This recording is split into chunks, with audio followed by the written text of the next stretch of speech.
It's cold out here and I feel lonely. I know the time can move so slowly, and in the distance I hear voices.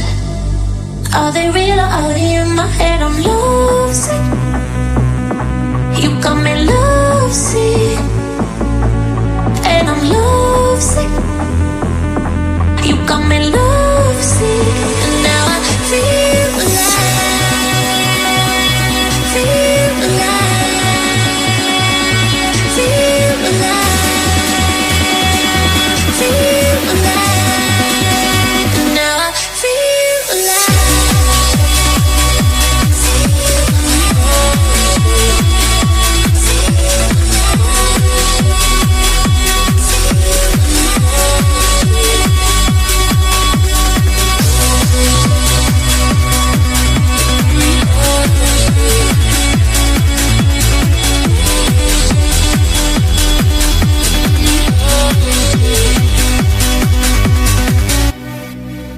So many times they try to change me, and every time it drives me crazy.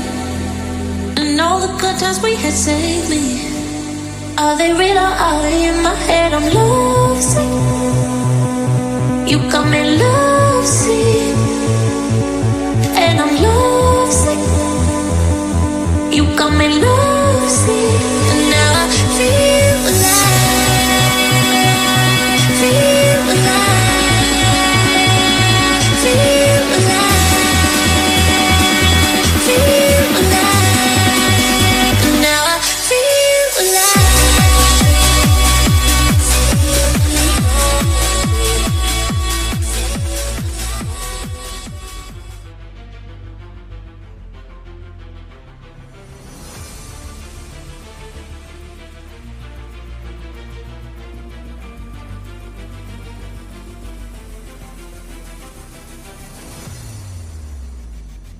Greetings, ladies and gentlemen, and welcome to Montreal, Quebec in Canada, where the stars and cars of the iRacing Indy NXT Series will duke it out on the circuit Gilles Villeneuve. Since we don't have Markham on the service, well, we gotta go somewhere anyway.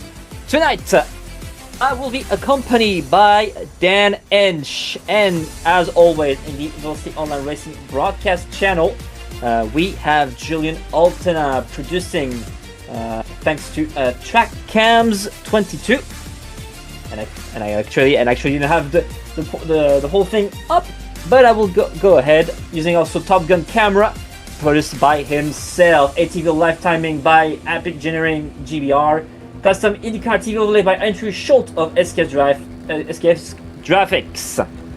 And cars are already lined up, and I think it's a short pace lap, so we'll get on with the starting grid for today's race. Jared Corey will start on the front row alongside Juan Alfaro. In the review mirrors, they'll have Gennady Kalashnikov and Nicholas Woloshin.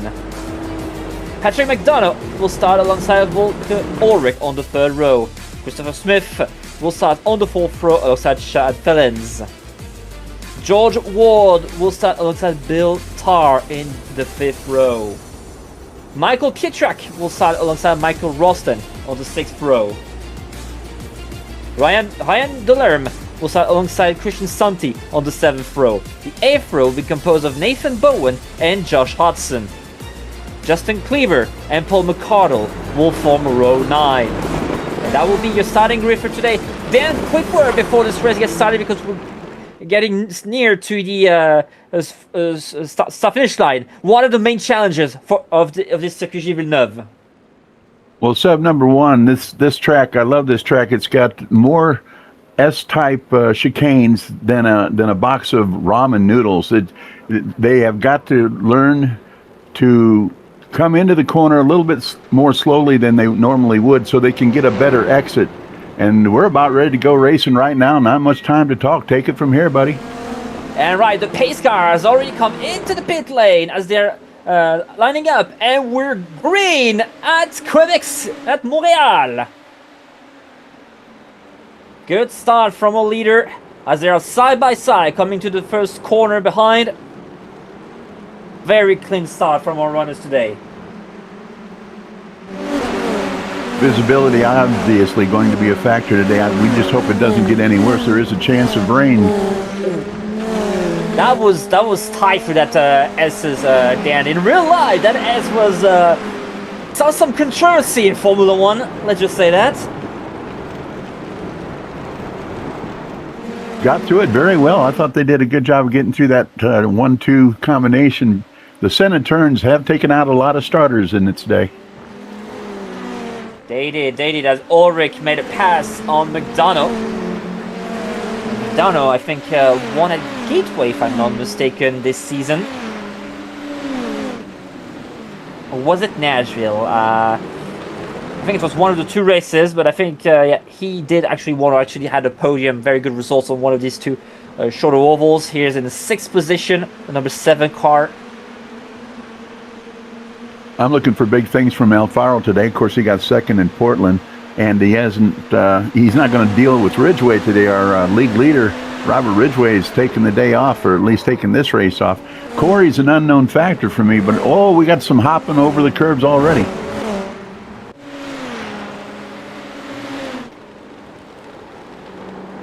One thing nice about this track is the fact that these berms are very friendly to the drivers. You can cut a couple of corners pretty close and not be penalized for it, and not lose control too much. So they'll be taking advantage of that whenever they can.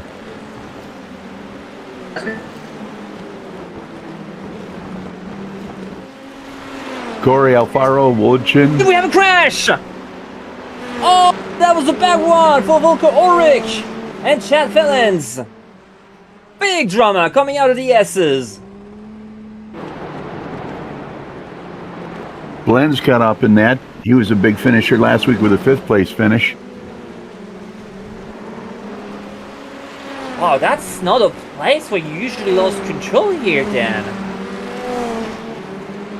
I'm not quite sure what happened there. It didn't look like a place that that should have happened, but it did. Oh, there it is. Well, this is why, if the car gets already unsettled at the exit of the corner. Yeah, he kind of overcorrected. Ulrich overcorrected a couple of times, couldn't quite hang on to it, and that's where the melee started. Well, bad thing for Alfaro, because he had to deal with Robert Ridgway last week at Portland. Now he's dealing with Jerry Corey, and Corey is trying to be quite pacey here today.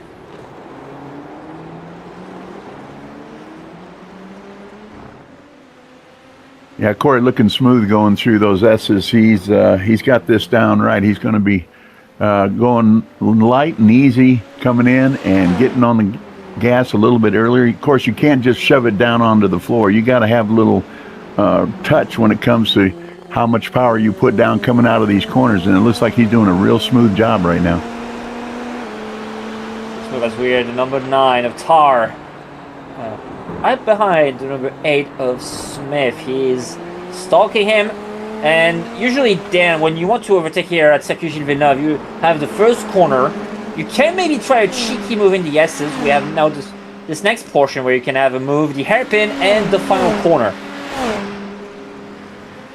Yeah, that's the one good thing about this track. Even with all the chicanes, there are plenty of places here that provide good opportunities for passing. Here's one coming up for Tar right here. If he can get the power down early coming out of this turn and get a little power going down that straightaway, this is a very good opportunity. He's on the bottom, coming to the backstretch. Smith not using that push to pass, or very lately. They nearly came to colliding. Tar nearly run the back into the back of Smith. Will elect to stay behind the number 8. Second round to be coming between these two guys. Little reminder, this broadcast is sponsored by Jacob Collins, the community manager for the Indy NXT Oval and Road Official Series. If you're looking to get comfortable and familiar with the tracks and car that star in the weekly Indy NXT Road Series, check out 2-time iRacing USA 2000 Series champion Jacob Collins' track guides for each and every week of the Indy NXT Road Series schedule, which covers all the road courses you'll see throughout the Indy NXT iRacing Series as well. These include coverage of the Ray FF 1600 and the FIA F4 to help drivers working their way up the Formula Ladder system on iRacing, start with the car they are most familiar with and work their way up to the Lara IL-15 featured in the next competition. Guides for upcoming weeks drop Friday 9 a.m. US Eastern Time to give drivers a whole weekend to prepare for the coming weeks. Even if you're looking to help shape Indy NXT, voting for the Road Series for 2026 Season 4 is now open. Check out the voting poll on the Zara IL-15 portion of the iRacing forums or in the description. Feel free to join ongoing discussion related to all things iRacing Road to Indy INDYCAR community Discord via the Road to Indy channel. Likewise, link in the description.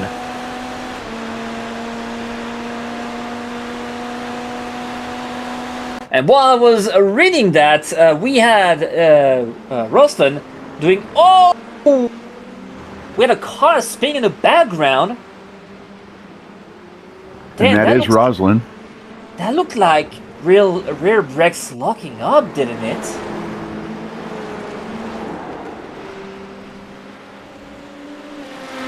Everybody just kind of hanging on and trying to feel things out for right now. Alfaro, I'm kind of detecting the same kind of strategy he had last week as he was racing Ridgeway. Ridgeway with the lead. Alfaro looked like he was slowly dropping back, but what he was really doing was saving some tires, and he put on a pretty good charge at the end. He might be looking at the same scenario this time. Whoa.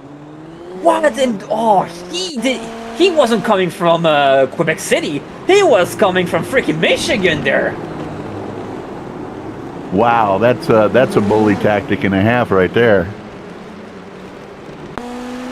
He came from so far. I mean, shout outs to Ruslan to let the door open, because if he wasn't checking his mirrors, both of them would have crashed out. Yeah, and credit to Lerman for knowing when to back out right there. He could have fought for it if he wanted to, but he did the best thing for the future right there, because Ward was not going to slow down. Tar and Smith still fighting for that 5th position. A top 5 would be a very good points day for those two cars.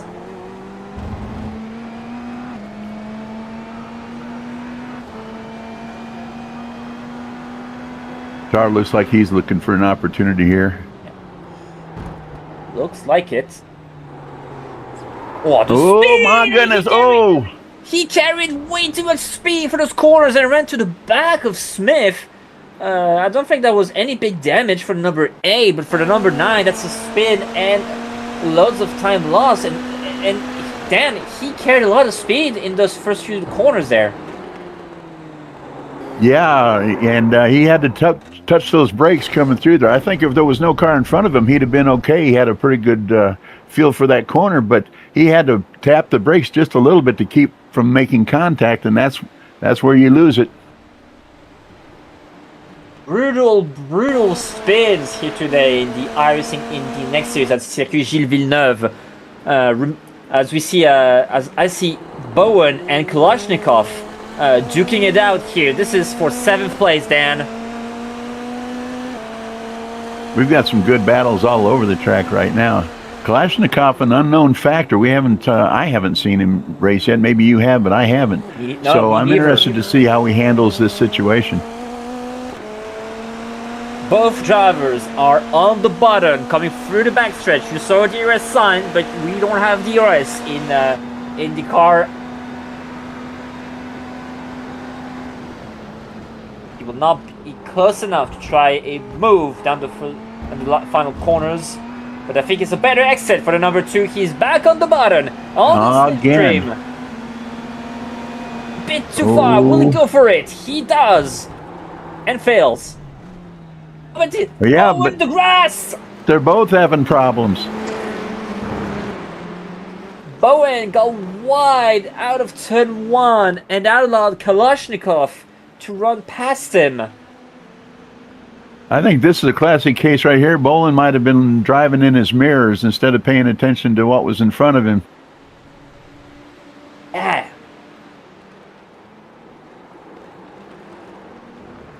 Yeah, it was like this. He probably left a bit too much room, and that cost him his position there. Kalashnikov actually running one of the basic schemes, one of the Chip Ganassi schemes, as Ward gets past on the Lerm.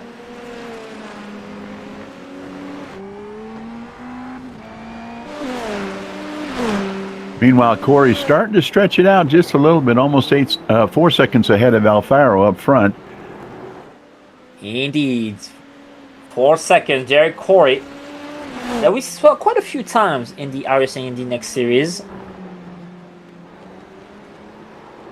And reminder, this week we're racing at Circuit Gilles Villeneuve because Markham, I mean, considering how late they got the track up and running, I don't think iRacing could have scanned it in time for this week. No. But Circuit Gilles Villeneuve actually hosted Champ Car in the 2000s from 2002 to 2006.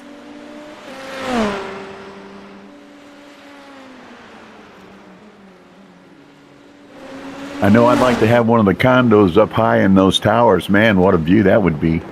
That would be a pretty view to this man-made island on the track named after one of auto racing's most talented drivers, as Ward is now hunting and stalking the number 15 of Santi. Oh, looks like he nearly could have switched back on him. Ward definitely the man on the charge right now. He's trying to gain as much ground as he can. I think he's got him here. And he does. And now Santi having a very bad exit because of Ward's maneuver, and that allowed Delorme to get past him. 2-for-1 special.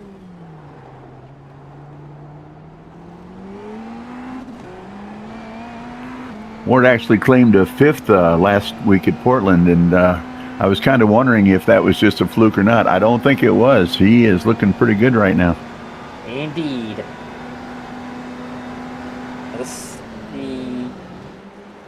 Probably some blinking from Corey and Alfaro, because I saw the name grayed out in the ATVO live timing by App Engineering. Kalashnikov, the number 2, now hunting Tar. Tar, who was on offensive on the number 8 of Smith, and now had to look in his rearview mirrors to counter number 2. The number 2 didn't have quite the best of starting qualifying, but he's making it work during the race. Kalashnikov, with a little patience right here, could do better than trying to charge through him in the S's. I think he might put on the button here in just a second. Not a button, but he's very close. Cars are doing the fastest cars are doing a 126. The fastest lap is a 126.4. The fastest lap an IndyCar ever ran at Circuit Gilles Villeneuve was Sebastian Bourdais. Oh, and here he comes, dive bombing down the inside of the hairpin. And we saw quite a lot of those moves today, Dan. A lot of dive bombs. I'm waiting for the backstretch.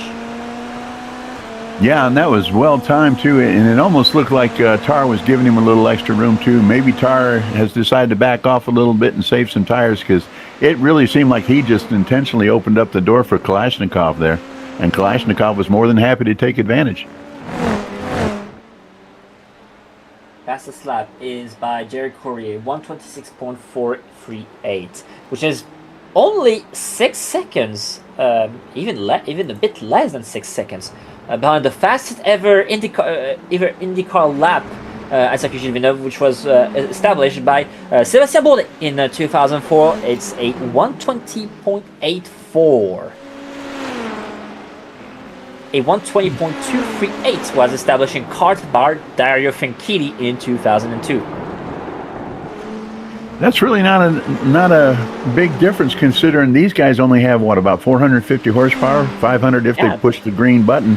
So considering the power difference and everything else different between this and IndyCar, that is a respectable time for these guys. Yeah, exactly. Lighter cars, though, lighter cars compared to these champ cars.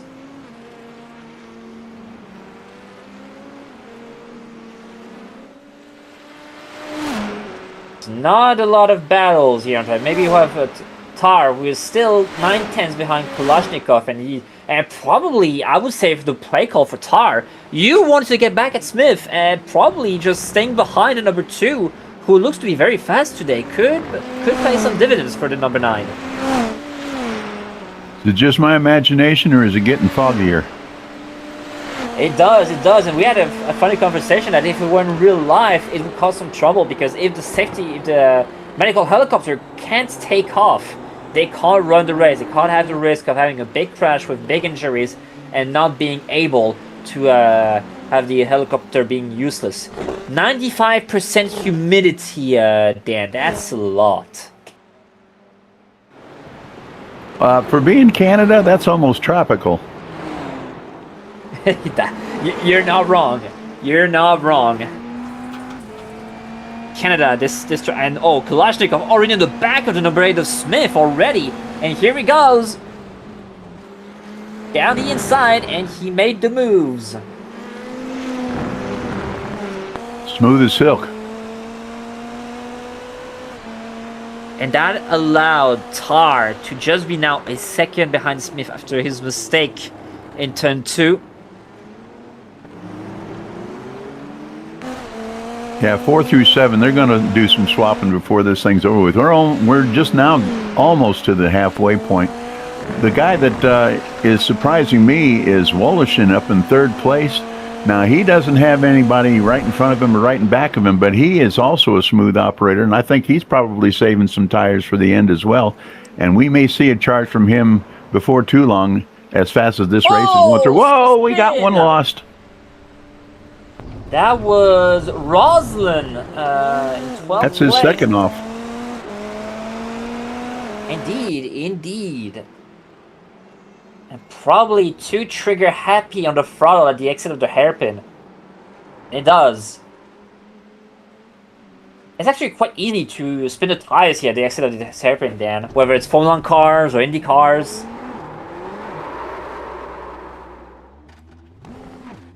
That is what makes that hairpin so difficult, is the fact that it's more than 180 degrees, and you've got that quick left-hander that empties onto the straightaway, and you want to get the power down. There's just something about it that makes you want to try harder than you know you can, and that's what happens. You put the power down too fast, and away you go.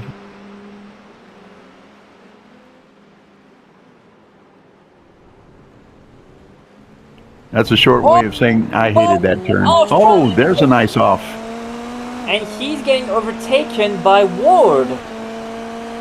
Lots of mistakes today, Dan. Bowen did a good job just to collect that one up and keep it off the wall.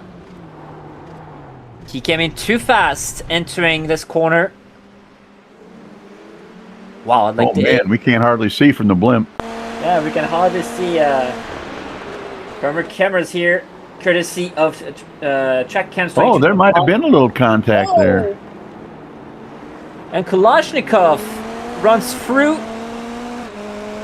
McDonough and now is in 4th place. I don't remember where he started though, but I think he started pretty far, didn't he? Yeah, he was down in the 10 to 13 group, I think, so he has really made some progress here.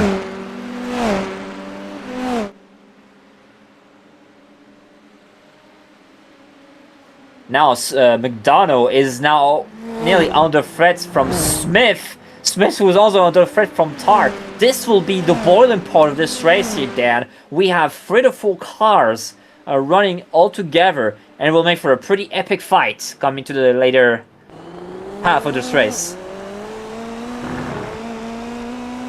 I think something happened to Ward. His forward progress has been arrested. He's fallen back a little bit from Tar, so I'm not sure what happened to him.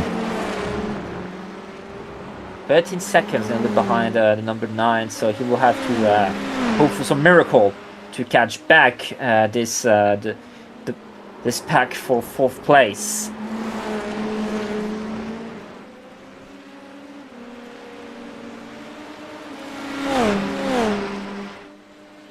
Probably just a mistake from Ward. Probably maybe a little hot moment in the S's. Yeah, it doesn't take much to lose 10 seconds here just trying to get back on the track. As we see Roslin and Pietrek fighting it out for 11th. Pietrek a bit far to try anything in the final chicane. as they will come in front of the wall of champions. Oh, I lost it! Oh! Nearly! What a Nearly. save! What a save from Pietrzak. And that was Corey right behind. That could have ended badly for the leader. Coming into the final chicane to the wall of champions. And this is also a place where you can maybe spin, and that happened. And good on them to avoid that outside wall, that left side wall, which is also the pit wall. Yeah, if that was me, I'd be eating metal right now. Me too, I think. What a save. That was nice. I mean, I'm sorry you got in that situation to begin with, but that was a fine save without overcorrecting. Look at that. That was textbook. Yeah, because that could have ended like Volker Ulrich and Chad Fellens from earlier in the race. We have 4 retirements for this race. Chad Fellens, Volker Ulrich, which were involved in that lap 1 crash. Josh Hudson and Christian Santi also have retired from the race.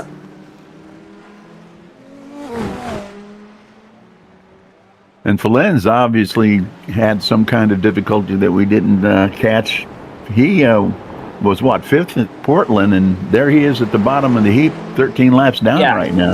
That was the crash at the start of the race where Ulrich lost control, and I think that was Fellens. Oh, that's right. In the back of him. Yep, I forgot all about that. There's been so much action, it's hard to keep up with it all. And speaking of action, Tar wants to get his revenge on Smith. Wants to get through him because there's a top 5 that could be obtained for the number 9, the Sega Motorsports car.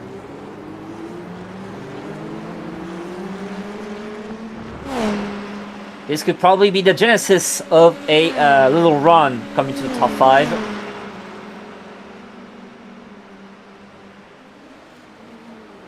Yeah, this is a nice competitive threesome running together right now. This is going to make for some excitement, I think. Push to pass, we saw briefly the push to pass available. These guys have 65 seconds available to push to pass. No pit stops are predicted for those races. They had just enough fuel to get through a whole stint. Usually these Indy Lights... Oh, that was a... What happened to Kalashnikov? Something happened to him. Oh, indeed! He's down to 7th, 8th. Just here in the last half lap or so, something happened to him. Wow, did he came into the pit? Oh! Oh, no! And R ran into the back of the number 8 car and sent him to Saturn. He was far. Too far.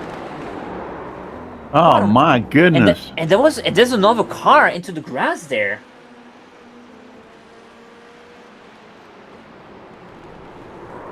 Oh, way too hot coming into that corner. I don't understand that one at all. Yeah, me neither. Like all of a sudden he didn't have brakes. Yeah, yeah, sudden brake failure. And that was a pit stop for Kalashnikov, which is very weird because normally these Indy Lights car through this entire season, the iRacing Indy NXT Series, they could have run those entire races without pitting. Is it starting to? Maybe not enough fuel for the number 2. Not enough fuel. I mean, that could be the only reason, Dan, because I don't see why he would make a pit like that. And especially, it was not a very long pit, I think. Only, 14-second pit stops, never mind. He must have scraped a wall or something and bent a rim or a tire. Or, I don't know what, but yeah, it's very unlikely that he just wanted to put a little extra fuel in the car. So that was Kalashnikov. Maybe Julien fought in this fight with McDonough. But nothing to see. So probably just not enough fuel.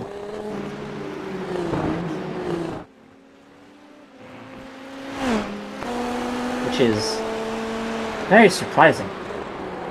as he has now just done a move around Nathan Bowen.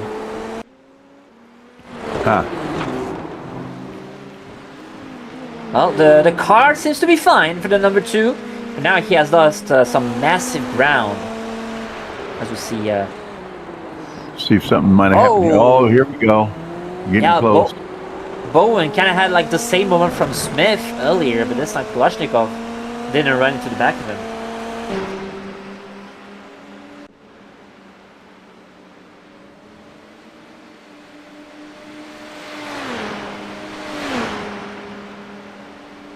Now we are getting to the busy part of schedule for the Villeneuve broadcast, and we see the number 17 of Bowen into the pits. This is interesting. Tomorrow at 3:30 p.m. European time, the International IndyCar League will be at the Iowa Speedway. Expect some action onto this track. Then later that day, I mean technically the next day, if we're talking in European time, the AHM W12 Series at Monza. It will be on August 17th at 1 a.m. The IndyCar Open Series, the Euro SOF, will be at August 18th at the Chicago Street Circuit. It will be at 10 p.m. European time. Then on Wednesday, August 19th, the Indy Euro Series will be at the Charlotte Motor Speedway. It will be at 8:30. And finally, the Velocity Online Racing IndyCar Series will have its second round on August 22nd at the Michigan International Speedway. It will be at 8 p.m.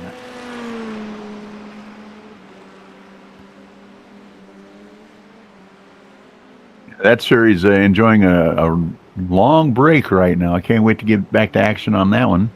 Yeah, me too, especially on one of the better tracks to race IndyCars at, the Michigan International Speedway.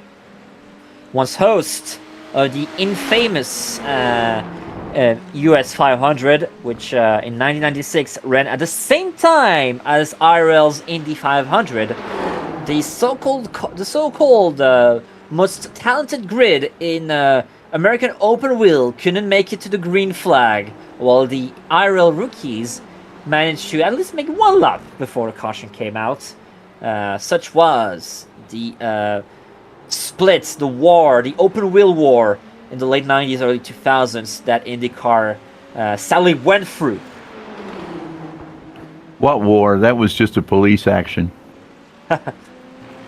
You're not wrong about that. And during that split, as we said, kart and champ car ran on the Circuit Gilles Villeneuve with Dario Franchitti, Michel Jourdain Jr., Bruno Junqueira, Oriol Servia, and Sébastien Bourdais won onto the track.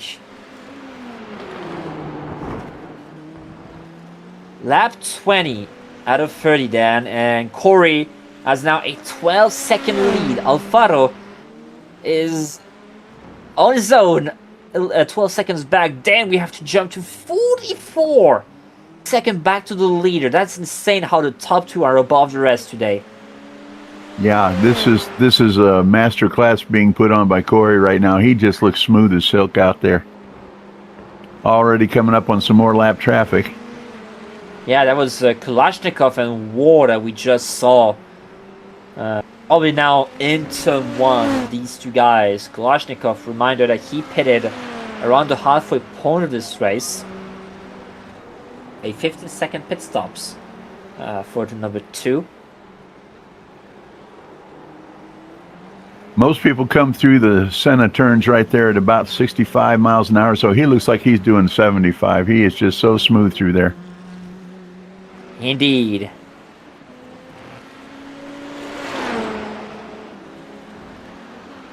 As McCardle has made a move on the number 11 of Rosslyn. I think also Pietrak has recently overtaken Ryan Delorme.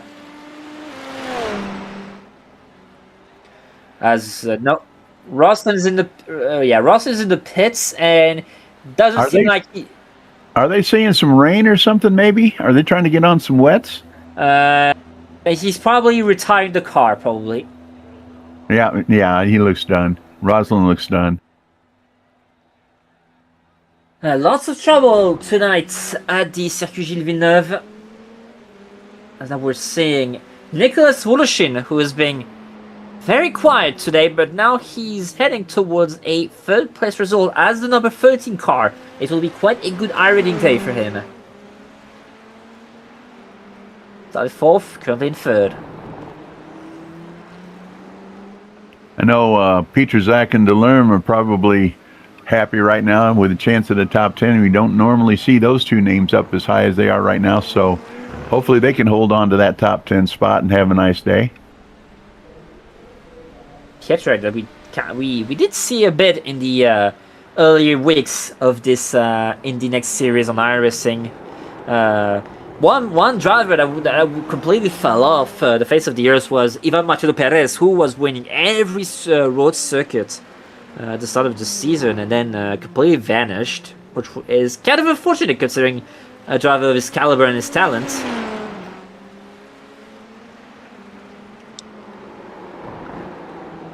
Taking a good look at Alfaro right now. I really expected him to be able to hang a little better than this, but Corey has just been lightning in a bottle today. Alfaro has a good lead as far as second over third. Woloshin is quite a distance back from him. But yeah, I would have expected Alfaro not to have to settle for his second straight second place finish. Yeah, suddenly he traded Robert Ridgway, the series leader, to Jared Corey from Rogue Racing. So yeah, speaking of leaders, Robert Ridgway is leading the championship, but he's not here tonight. And second place is actually Jared Corey. We see Ivan Machado Perez still in third, tied on point with Lilac Zaire, and Jay Lawrence is in fifth place.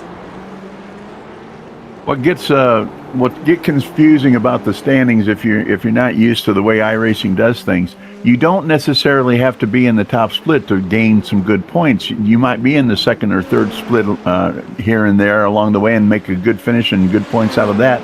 And we don't normally get to see all the drivers in the top split. I haven't seen Corey in the top split before, so I didn't even realize he was standing second in the standings right now. But yeah, he's obviously done good in other splits as well, and his consistency is paying off now. And with Ridgway sitting out, it'll be interesting to see where Corey slots in at the end of this week. He will have a very good points day tonight at the Circuit Gilles Villeneuve for Jared Corey. As you see that it kind of died down, the actual track where I'm trying to look through where you can see a fight, but all cars then are spaced by at least 2 seconds. The closest car we have on track are Bill Tarr and Patrick McDonald, separated by 2 seconds. Alfaro tried to burn a little push to pass there, and that didn't even help him.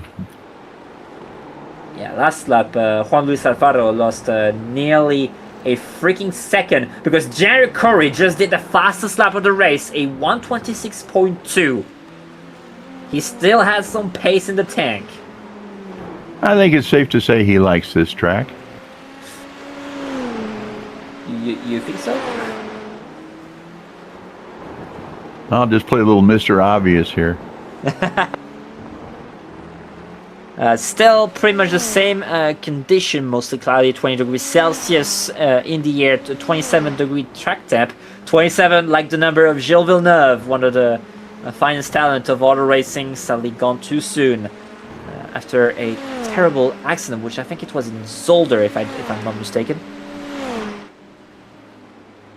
Yeah, his son was no slouch either.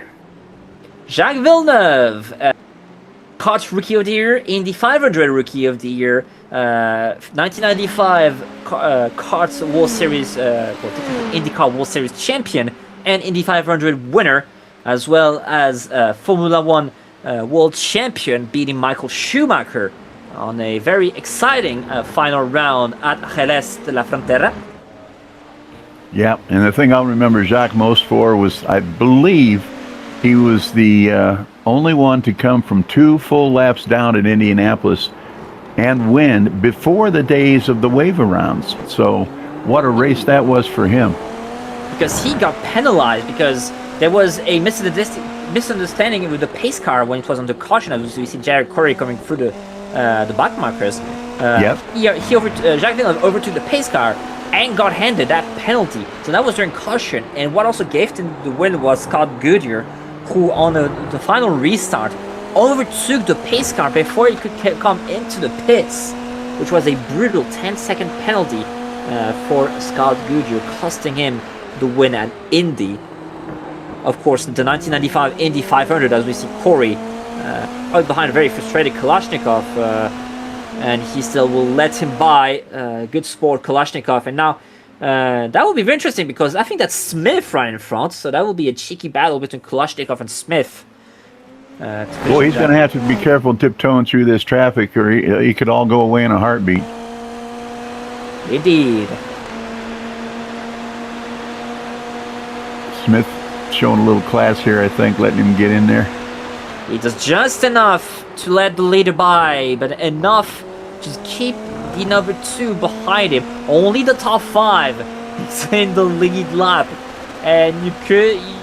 and here he goes. And Smith didn't want none of that.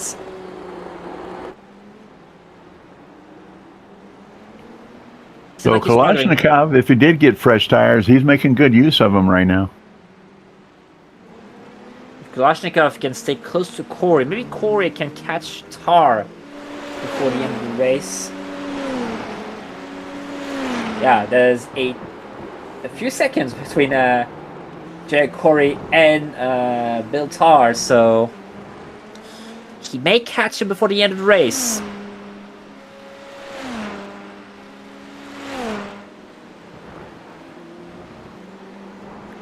We mentioned Jacques Villeneuve earlier. He had a very unique approach coming to Formula 1 tracks, as well as on the A1 ring, now known as the Red Bull ring. He actually opted for an oval configuration, having a car made to be turning right, because this track only has 2 left corners. He also did adopt a similar configuration during some Barcelona testing, according to Heinz-Harald Frentzen, who was his teammate that year. Wow, I tip my hat to you, man. I had no idea of any of that stuff. You are a fan indeed. Oh yeah, especially since the 1997 season is one of my favorite seasons. As we see a car accident out of the pits, that's Justin Kleber, who has decided, yeah, I'll run the final few laps. Yeah, he might actually pick up a spot. He only needs one more lap to get by Fellens. Yeah, and probably what he's doing, so that he does not finish dead last today. Yeah, he only has to do a lap. He only has to do a lap.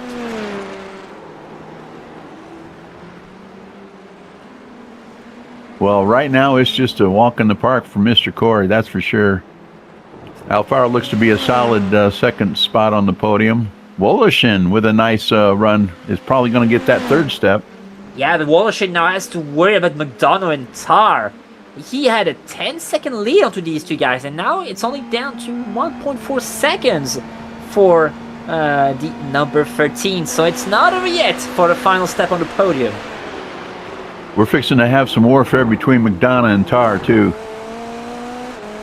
Well, expect some fireworks during the final 4 laps today at the Circuit Gilles Villeneuve for round 13, I think it is, for the Indy NXT Series on iRacing.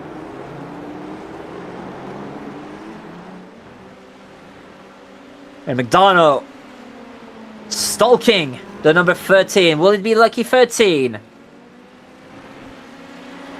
Gotta be wary of the Seca machine, the Seca motorsport machine of Bill Tar. All master systems are on, and he's ready to make some moves. Oh yeah, there's going to be a big battle over this third podium position. Justin Kleber, he's 4 laps behind Ulrich, so he will not have enough time to get one more spot. We're back for the fight for third place. 6/10 is the gap between the number 13 and the number 7. Number 9 is still stalking, 1.6 seconds behind the pair. Oh, well, that was a tough going to the hairpin for McDonough. He lost nearly half a second.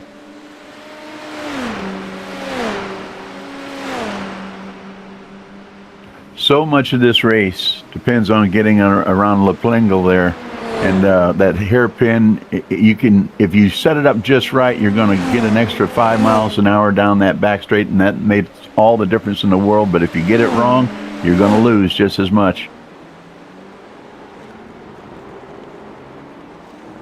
9/10 separating third and fourth, but fourth and fifth are only separated by 6/10.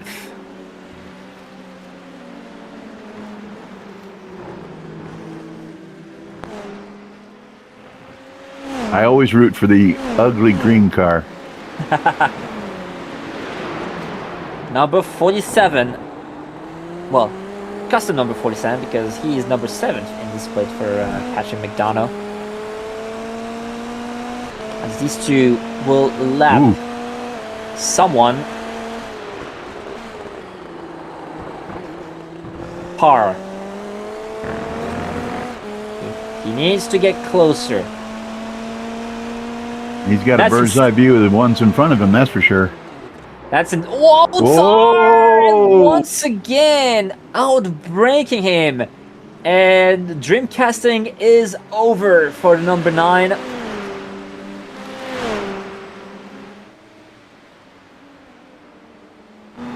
Well, he's not completely out of it.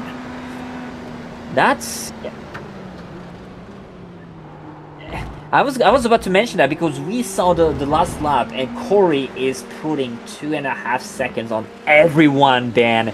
Everyone! This late in the race, like he had no tire wear whatsoever all this time. It is the white flag and is brought by no one because we have no one to sponsor the white flag. Make sure to mail our producer, Julien Altena, if you want to have a little cheeky sponsor with a white flag. velocityonlineracing@gmail.com. If you want to sponsor the white flag, make sure to slide an email to Julien and with a big check. Yeah, he told me in my ear, a small one also works. Send your donations to rabbitrancher.com. Rabbit Rancher 52. As he's coming to the hairpin, he has prime seats and could kind of screw this battle up because that's the free fighting for the podium. Jared Corey. That's how dominant he was. He is nearly lapping 5th, 4th, and 3rd. But he will stay behind. Yeah, that's a wise thing. And he will celebrate a wonderful win, dominating win at Circuit Gilles Villeneuve. Jared Corey is your winner today. As Juan Alfaro is heading to a 2nd place, but now will focus on the battle for 3rd between Willershade McDonough and Tar.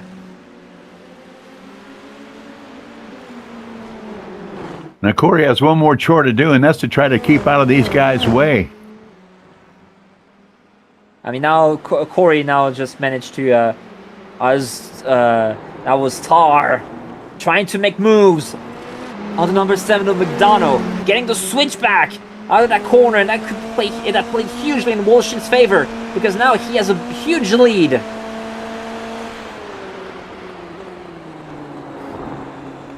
Tar trying to again do the switchback, cutting across. Time to put 32 X's of power into that car. Oh! And that's Walshin going slow!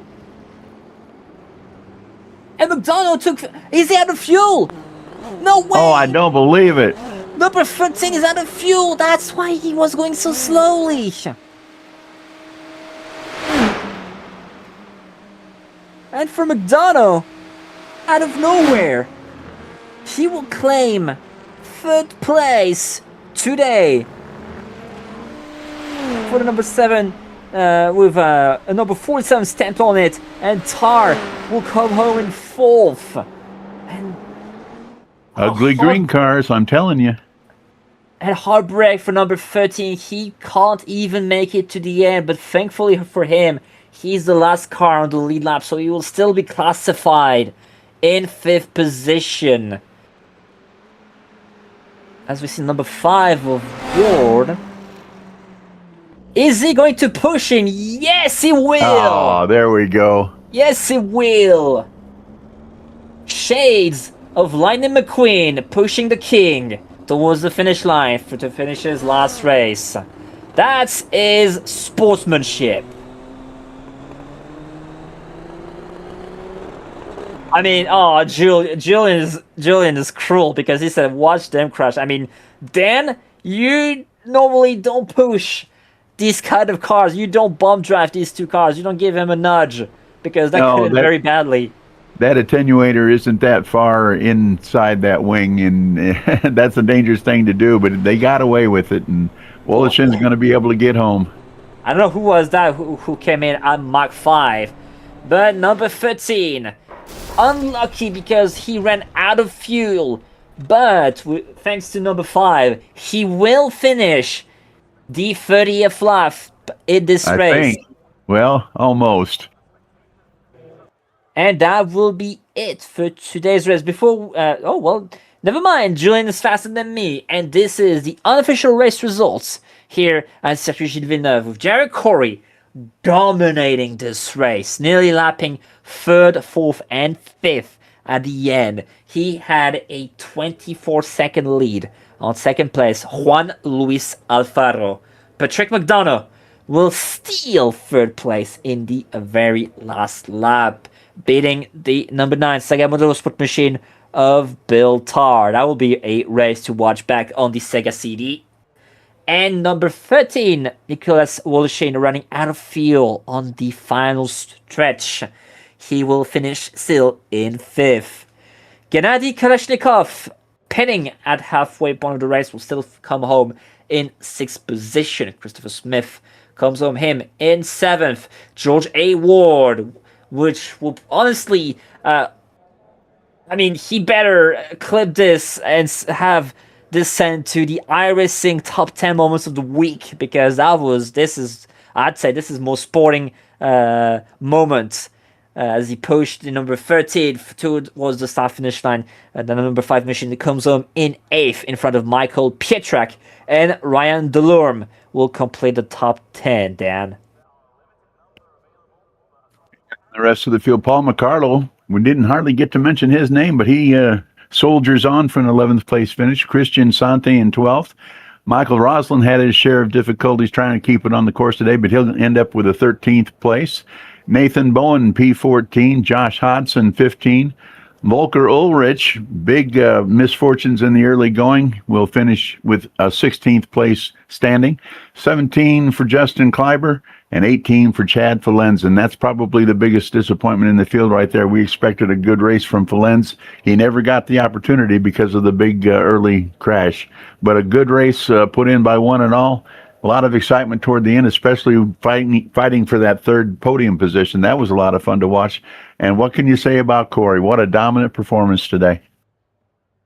Indeed, as I was about to ask, how do you think about the race? But you pretty much summed it up for these guys. The remaining schedule, we have only 3 weeks left in the iRacing Indy NXT Series. Next week will be at the Chicago Street Circuit, which will be a placeholder for the Washington Street Circuit that we'll be witnessing next week in the real-life IndyCar and Indy NXT Series. And then in 2 weeks, the final oval of the series, the Milwaukee Mile. It will be a classic, as we saw earlier this year with the VLST Online Racing in the next series at the Milwaukee Mile. And to top it all off, the legendary Laguna Seca on September 5th. That will be round 16. And that will be it for today for this race. And I would like to thank my co-commentator Dan Enchik, as always, putting on a very good show. Always also in our ears, Julien Altena with ATV live timing by App Engineering GBR, track cameras by trackcams22.com, IndyCar Onboard Cameras by himself, and custom IndyCar TV overlay by Andrew Schulte of SKS Graphix. My name is Sebastian Kinder, and it was my pleasure to be commentating this race, and we'll be seeing you guys next week at the Chicago Street Circuit. Until then, goodbye. So long, everybody.